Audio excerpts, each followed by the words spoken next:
Okay, so this is room 25. You are characters in a reality TV show, game show.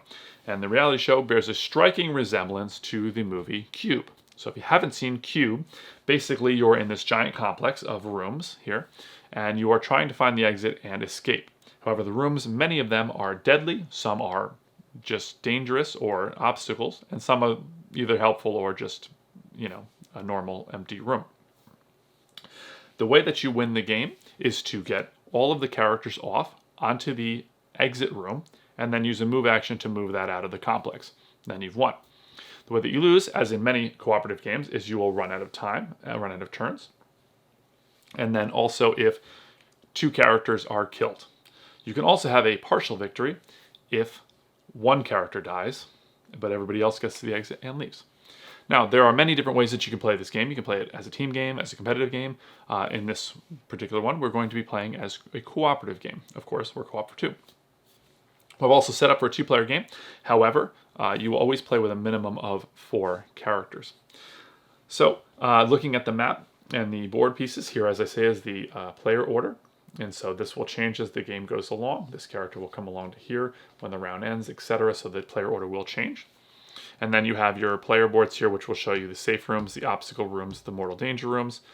There's no functional difference between the characters. They just have different art. The miniatures also have different bases so that you can see, what they are. But their sculpts are also different, so I'm not quite sure that you'll be noticing that. Every character will have 4 different action tiles here that they can use, so that way you know they can't repeat their actions. This is the backs of them, and you can leave some of them flipped over to show actions that you aren't using that turn. And you'll also have a reminder token, which we'll get into in a moment. The rooms themselves are all double-sided, of course, and we'll show you on the other side will be what type of room they are. Okay, some of them are pretty brightly colored. That's a very dangerous room. Okay, you always have face up the central room. And also depending on, well, actually in the setup you'll know the exit will be in one of these particular rooms, and there'll also be a vision chamber in there as well, which we'll talk about in a little while. So the flow of the game, you're going to be moving around the board, looking into rooms, moving into rooms, pushing people into rooms to help them, and then also to be sliding these rows and columns around as the building is shifting around to find the exit. So on a given turn, you will all be having a discussion as to what you should do during that turn. You're going to be programming in your full turn all simultaneously. So you're going to all decide what you're going to do, and you'll be locking in actions, your first and second action. So this is the player order here, as is matched here, just for sake of ease so you can see that. But the player order, as I mentioned, would be changing as the game goes along. So you would all lock in your actions. So each player would do so. Let's say these guys are doing this and she's doing this. And then you would all take your first action. Scientists would go, Colossus, take first action, and then you would do second action, second action, second action, second action. You are compelled to do your action. You can't not do it. So you may have intended to move in one room, well, you can take the move action to move in somewhere else, but you can't choose to not move, which can be a bit tricky since you have to figure everything out ahead of time. You can also choose just to do one action, in which case you would put it in between, and then you can decide whether to do it in the first round of moves or the second round of activations. Okay. You also have a little token here that will allow you to look inside of, to put on the room to remind you what might be in that room if it hasn't been turned face up yet. When the game starts, you will get a little information about what's in each room. So each person could look in each different room. So if this were me, I could look into that room as the game was starting, and I would know that that's an empty room. If it were sort of like, if it was this room and that was a mortal danger room or something, I may choose to put my token there so that I could remember that it was a dangerous room. You don't always have to put it on a room that's a mortal danger, but it definitely is one of the more common uses for this, to remind you to never go into that room, or you could be losing the game or getting a partial victory. Okay, so let's go ahead and look at an initial round, or some of your moves. Actions rather, excuse me. So the first one, the most simple one, is to look. So you can look into an adjacent room. So if it was this character's turn and they chose that they wanted to look, you could look in here, here, here, and of course that's known. So let's say we looked at this one, and we can see that this one is on our list. It's a dark chamber. This is an obstacle. It says while you're in this room, you can't use the look action. Okay, so when you see it, you would privately look at this tile, not show your teammates, and then you can indicate which type of room it was. Is it safe, is it an obstacle, or is it mortal danger? Now you'll see more about this on the review, because when you're playing two characters, it's a bit confusing, and you can sort of insinuate what exact room it is on your conversation or your strategy in terms of how to tell people to do certain things. So it's a bit of an odd rule, but you can try to either house rule it or just kind of try to do it as best you can. So in this case, I would tell Jesse, hey, this is an obstacle. Okay, then I would turn it back over without revealing it. And if I chose to, I could put my my marker on it to remind me that I'd looked at it, or that I knew what it was, or if it was a mortal danger. Now, the other action you can do is move, which is the red action here. So you can move just to adjacent spaces. You cannot move diagonally. So if I went in here, then I would immediately flip it up, and then that would stay flipped up for the rest of the game. Okay. The other action you can do is to push, okay, which is this yellow action here. In which case, if I were here, if I were the nerd that he says, I could push, and I could just push this character into this space, in which case this tile will be flipped face up.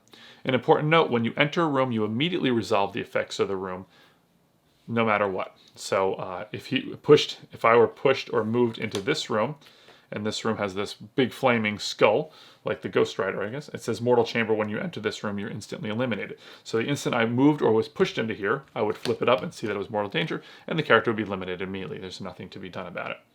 So that will show you that. And then lastly, you can do this change the direction, move the columns and move the rows. And if I were this character and I was moving this column, I could slide all this up, and then this would come down here. So I'm moving that whole row, and anyone that was on a tile would stay on that tile and ride it, as she did. And then you would put this little indicator here showing that that line had moved, and you can't move it the other way again. However, someone else on this row could take that action and then move it. You would keep the characters on those tiles, you'd move it here, and then this would come here. So you can, kind of slide things around. So most of the strategy in the game is going to come from figuring out what's your best way of moving around, whether you're going to push characters or move or look, and getting that order correct so that you're making the most optimum use of your time, your most efficient use of the time, because you have a very limited amount of time. And you're trying to sort of eliminate these possibilities to where the exit room is. So, on another turn, let's say this character might want to look in here to try to find, the exit. So let's look at, so that's basically the flow of the game. Eventually, when you do find the exit, you would want to get all of the characters on this and then use a move action, which would remove it from the game, and you would win. Okay, so let's look at some of these rooms, shall we? Because as you're playing the game, you would be opening these up, so we'll take a look here. So this is a cold room. While you're in this room, you can only program one action during the programming phase. So if you were standing in here, you would have to put one action just in between. Okay. The twin chamber, I believe you can jump from one of the twin chambers to the others. It doesn't actually say on there, but that's going from memory. Prison cell, let's flip these over here. Here's another one. This one, illusion chamber, immediately change the illusion chamber with any hidden room on the board. So if you knew what a hidden room was, you would probably want to switch it with one of the empty ones or the exit or something like that hadn't yet been revealed. But if you had to take it at random, this one was a lucky one to switch it with. But if it was in a mortal danger room, that could kill you. So that's a bit of an obstacle. There's a prison cell, which means you have to be locked inside of it. You cannot move.